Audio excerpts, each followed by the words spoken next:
Mobile phone आज हम सब की जिंदगी का एक महत्वपूर्ण हिस्सा बन गया है। हमारे फोन में जैसे ही बैटरी कम होती है, हम उसे तुरंत चार्जिंग पर लगा देते हैं, या यदि हम कहीं बाहर होते हैं और हमारा फोन बंद हो जाता है तो घर आकर सबसे पहले हम अपने मोबाइल फोन को चार्जिंग पर लगाते हैं। एक बार जब हमारा फोन 100% चार्ज हो जाता है तो वह अच्छे से काम करता है और एक लंबे समय तक चलता है। ठीक इसी प्रकार हम लोग भी मोबाइल फोन के समान हैं।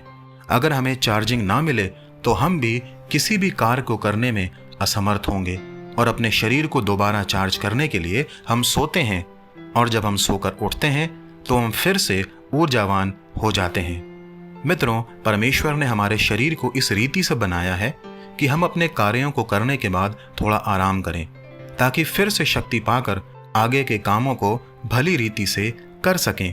हो सकता है कि आप अपने जीवन में बहुत थके हुए हों, कई प्रकार के कार्यों में उलझे हुए हों, जिसके कारण आपके कई काम बन नहीं पा रहे हों।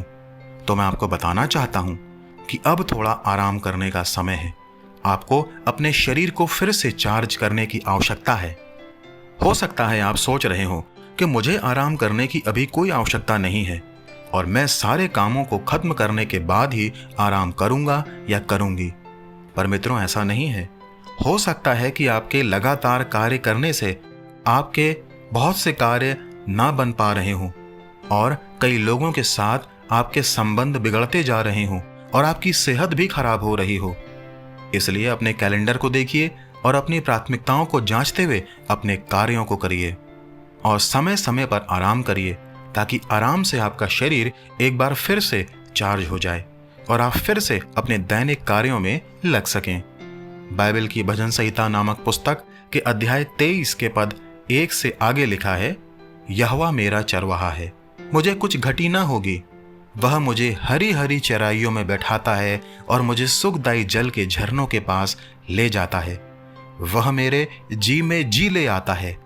यहाँ यह वचन हमें यही सिखाता है कि परमेश्वर हमें हमारे थके हुए शरीरों से आराम देता है, क्योंकि वह हमारा चरवाहा है और हम उसकी भेड़ें हैं।